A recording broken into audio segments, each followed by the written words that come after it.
आज जो थंबनेल पर लिखा है ना ईंट पर नाच, उसका अर्थ हम लास्ट में बताएंगे। और इतना प्यारा अर्थ है कि आपको सभी प्रकार की खोजें, आविष्कार किसने किया, खोज किसने की, सब याद हो जाएंगे। क्या है? ईंट पर नाच। साइंस को रटने की चीज मत मानना मेरे बच्चों।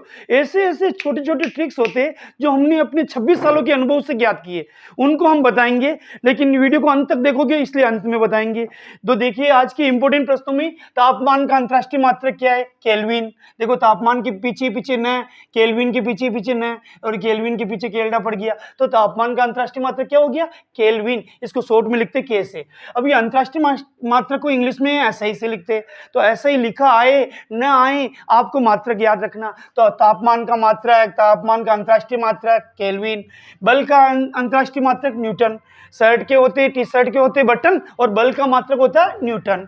त्वरण का ऐसा ही मात्रक है मीटर प्रति सेकंड स्क्वायर। फिर से सुन लीजिए, त्वरण का ऐसा ही मात्रक है मीटर प्रति सेकंड स्क्वायर, या इसको इंग्लिश में लिखे तो ms-2, दोनों सही है। मीटर प्रति सेकंड स्क्वायर भी सही है, ms-2 भी सही है। चाल का ऐसा ही मात्रक है मीटर प्रति सेकंड या किलोमीटर प्रति घंटा। चाल का ऐसा ही मात्रक है मीटर प्रति सेकंड या किलोमीटर प्रति घंटा। दूरी का ऐसा ही मात्रक है मीटर।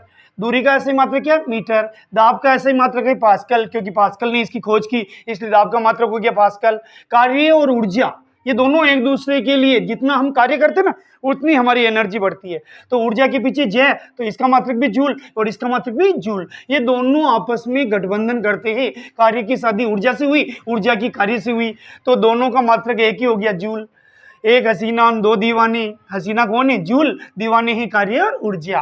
फिर से सुनिए, एक हसीना दो दीवाने, दो दीवाने कौन है? कार्य और ऊर्जा, और दोनों की हसीना कौन है? जूल। यानी दोनों का मात्रक कॉमन है, जूल।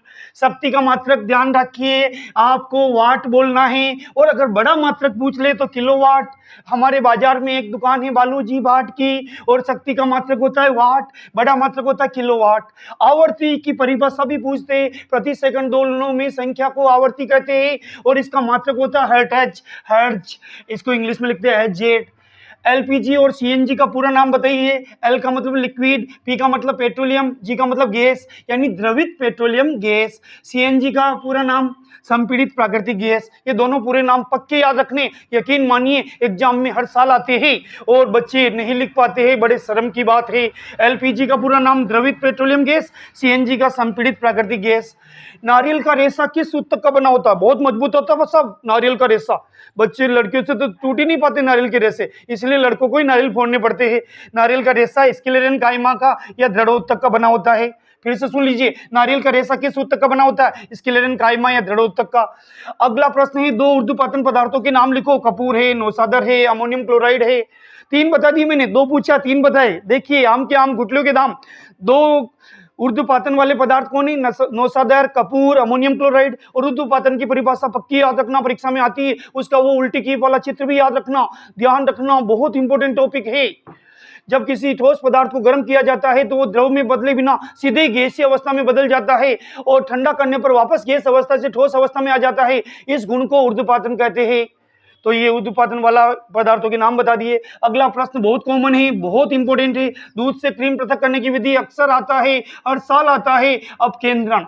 दूध से क्रीम को पृथक करने की विधि का नाम अपकेंद्रण।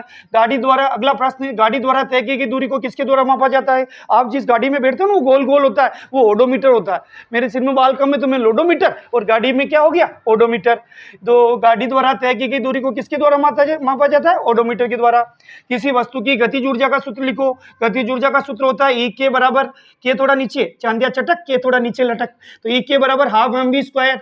इसको बोलते किसे? काइनेटिक। के यानी काइनेटिक, ई यानी एनर्जी, इसको हिंदी में बोलते गतिज ऊर्जा। हाफ यानी 1/2, एम यानी द्रव्यमान, वी वेग। तो ई के बराबर हाफ mv स्क्वायर, ये गतिज ऊर्जा का सूत्र है। अगला प्रश्न है साहब, किसी वस्तु की स्थिर ऊर्जा का सूत्र लिखिए। ईपी बराबर mgh, पोटेंशियल एनर्जी mgh, मांगी लाल गेलिया हिंडालिया, तो mgh। ईपी वस्तु की स्थिर ऊर्जा का सूत्र क्या हो गया? mgh। इसको हम याद रखने के लिए, m का मतलब मांगी लाल, g का मतलब गेलिया, h का मतलब हिंडालिया, mgh। अवोगाद्रो संख्या का मान लिखिए। अवोगाद्रो संख्या, आओ गोदड़ा भरे नहीं, अवोगाद्रो संख्या। बच्चे क्या कहते हैं? आओ गोदड़ा भरे, वो तो सर्दी निकल गई भैया। अवोगाद्रो संख्या का मान है 6.022 × 10 की घात 23। फिर से सुन लीजिए, 6.022 × 10 की घात 23। पक्का ध्यान रखना, बहुत अच्छा प्रश्न है। अवगाद्रो संख्या का मान जरूर पूछा जाता है। अगला प्रश्न है, उत्प्लावकता से आप क्या समझते हैं?